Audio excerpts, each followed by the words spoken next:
A very good morning to you commuters and welcome to another episode of MC Commute. Today's show is a little bit more exciting than usual. Can you guess why? Yeah, that's right. There are 177 reasons why this commute will probably be a little bit more fun than the usual ride to work. That's a 2017 BMW S1000RR and it is fully loaded. We're going to talk about what that means, what the bike's like to ride, and you know, the usual mumbo jumbo as we ride to work. I'm excited. Here we go, team. Recognize that crazy crooked S1000 face anywhere, right? Big honkin' Brembos that we'll talk about. Forged wheels, I believe that's a part of the premium package that we'll also talk a little bit more about. Forged wheels that are a little dirty. Sorry about that. I've been riding this bike around. I will not apologize for that. The asymmetrical bodywork, right? It's a little different on the other side of a BMW thing. And that weird looking face. Okay, let's do it, shall we?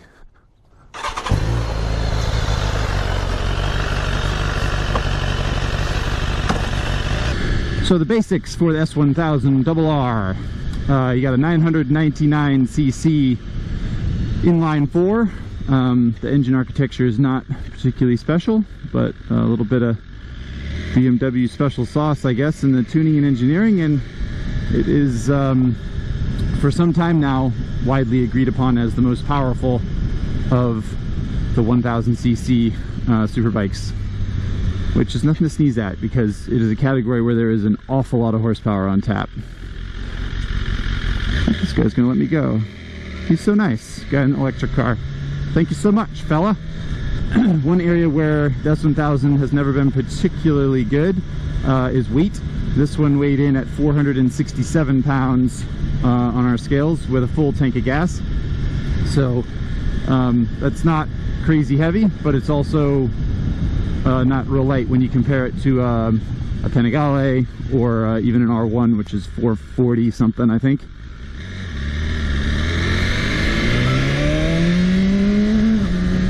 Anyway, that's the sort of basics. What else we got?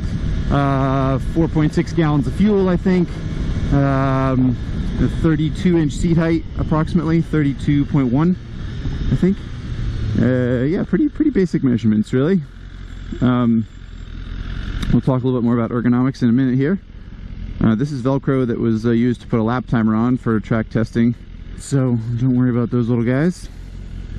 And actually, I'd like to jump into ergonomics right off the bat because there will probably be a few people who will comment on this video and say, oh, what are you doing commuting on a liter bike? That's kind of silly. Like, sport bikes aren't commuters. Why didn't you take it to the racetrack?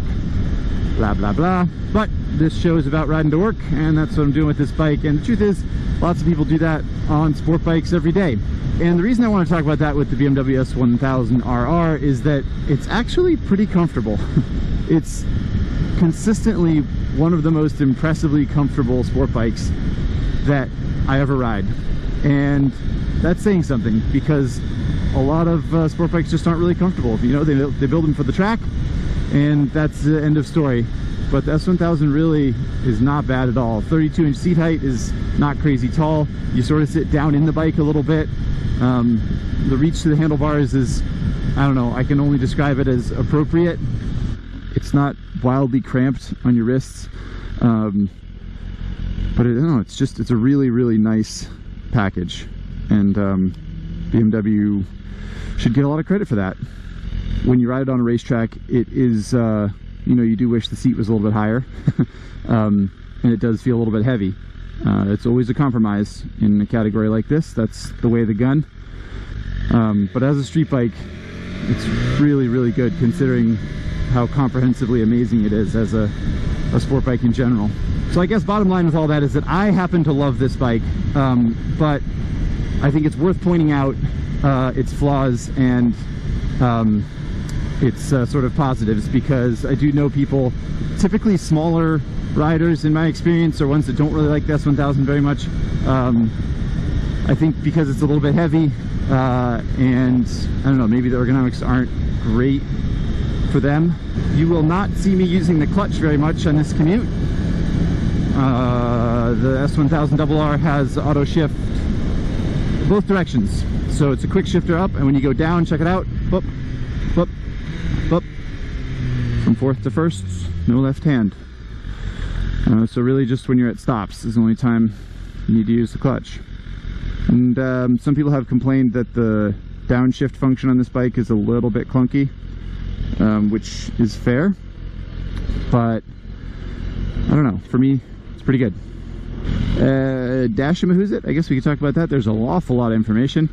Big analog tach, obviously, and gear position indicator, speed, and then a whole bunch of mumbo jumbo that I don't really have time to go through all of it, if I'm honest.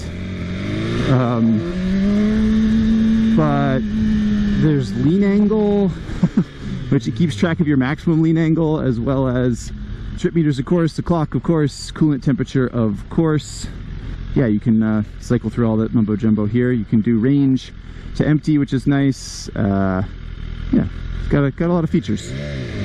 It is a little bit dated, maybe, the dash, in the era of TFT, when you got an R1 and the Panigale and the RSV4, and I don't know, maybe other bikes that I'm forgetting, Super Duke, so on and so forth, that have full color screens. But I have to say, I say this every time, and I'll say it again, there's something about a analog tach, right? There's just something about an analog tach. Watching that needle swing up, which we're going to do when we leave this stoplight. I have traction control on, I have wheelie control on, I have ABS on. Sort of unlike me, but with a bike like this, it's not a bad idea.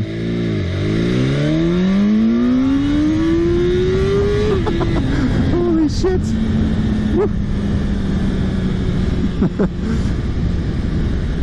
It's got a lot of power.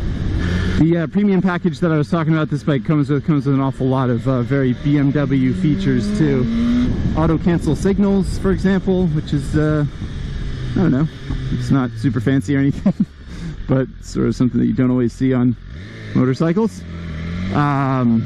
It's got heated grips, it's got cruise control, which other bikes have, but it's not super common, especially in super bikes. Cruise control and heated grips, not something you always see, although the new RSV4 has cruise control, I believe. It also has semi-active suspension, so the suspension adjusts while you ride. And if you don't know exactly how that system works, then look it up, because it's pretty darn cool. Basically,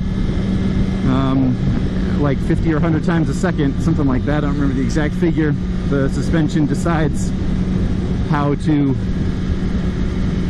damp the springs, which is pretty nifty. And you can adjust it all in the dash also, depending on which ride mode you're in, of which there are 4 or 5. It's a very complicated machine. Frankly, a 25-minute commute is not enough time to talk about it all, but it's worth looking up if you're interested in it. Traffic is pretty bad today, it seems. And as I change lanes here, I can tell you that the mirrors on this bike are not great. In the scope of sport bike mirrors, the S1000 is pretty good. It's pretty darn good, but these bikes in general struggle to have mirrors that work really well. Not the end of the day, I suppose. Worth trading for 180 horsepower, maybe? I'll let you decide. And as we meander through traffic on this very, very warm day in California, this is about the time when you start to notice a sport bike, especially a super bike, some heat coming off of the engine. It's something that, you know, manufacturers struggle with, right? Because with power comes heat, and you have to do something with it, and the radiator goes at the front of the bike, and the person sits in the middle of the bike, and you're going to get some heat washing over the rider. Some bikes are famously bad. Yeah, the Panigale is pretty bad. The previous generation R1 was really bad. With the undertail pipe, it would just like cook your backside. So yeah, a lot of bikes, especially bikes that create a lot of power, have struggled with that in the past. The BMW is pretty good in general. It's very pragmatic, very Teutonic, very German. But I do get a little bit of heat right now, wafting up off the radiator and off the engine onto the bottom of my legs and my thighs. And that's sort of the way it goes. It's not uncomfortable or painful, it's just noticeable. The frame spars here are exposed, and the frame gets really, really hot. because it's bolted to the engine, which gets hot. Other superbikes, I can't remember exactly off the top of my head, but other superbikes have, not everyone, some of them have covers over the frame so that your legs don't touch the actual frame. And sometimes they look kind of chintzy, if I'm honest, but also your legs don't touch the frame, which is super hot. So it's sort of a consumer decision that you're going to have to make. Sorry, I can't make that call for you. In this case, the frame rails getting hot and touching my legs is not a reason that I would not buy this bike, but it is something that I suspect BMW will address in the next edition, because they're just too German not to. They don't know how to not address problems. Traffic's real bad this morning, so I can't really get going at a typical freeway speed, frankly, but I'm going 60 or 65 right now, and I can tell you that the wind protection is basically what you'd expect. You don't get a whole lot of wind protection. It keeps for me, I'm kind of tall, it keeps the wind off of my, I don't know, my stomach, but my shoulders and my head are definitely out in the wind. With a sport bike though, that can be good actually, because you end up with wind pushing on your upper body and you have a little bit less weight on your wrists. So sometimes that's actually kind of a good thing. In general, the S1000 is not, like I said before, it's not wildly comfortable. It's not a touring bike, but in the category of sport bikes, it's pretty comfortable. The seat's pretty cushy, there's okay leg room, and yeah, the wind protection is not bad. The fairing is wider at the front than a lot of other bikes. Once again, traffic is going to harsh our groove here, but we can peel into this corner with a little bit of speed. This is exactly where you'd expect this bike to be real good, and it is. At 40 miles an hour on an off-ramp, it's frankly not any much better or worse than any other sport bike, but handles real nice, very neutral.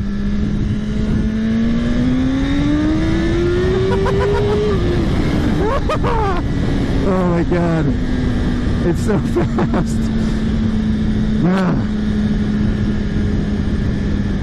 You shouldn't ever do that. Don't ever do that. You will never want for power on an S1000RR. I mean, you can always use a little bit more power, right? Between you and me, more power is always good. But this bike it's amazing. I kind of can't believe they sell them to people, frankly. Now you guys are probably wondering if you can back it in now that we're here. You'll notice I held down the mode button here a couple times and shut off the rider aids. And when you shut off ABS, then you can do this.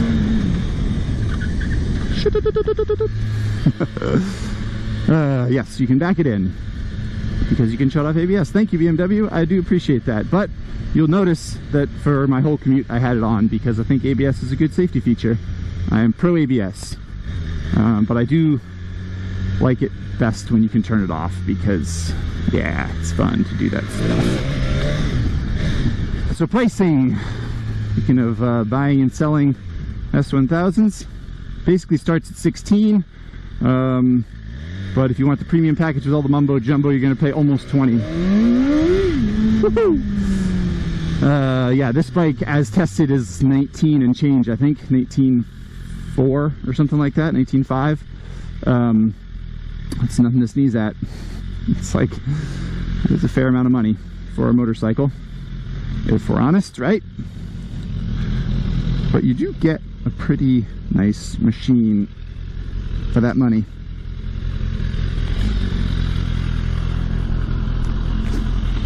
There it is, kids.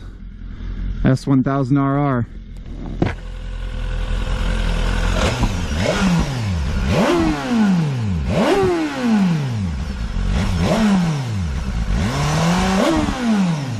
Sound high performance? That's because it is. It's a mighty fine motorcycle, and it ought to be for 20 grand, right? Yeah, that one gets 2 thumbs up from me. Love this motorcycle. Frickin' love it. I hope you guys had a good time in this commute. I hope I talked about all the things that you care about, and if not, leave a comment below, subscribe, and we'll do more commutes like this in the future. Thanks again, guys. See ya.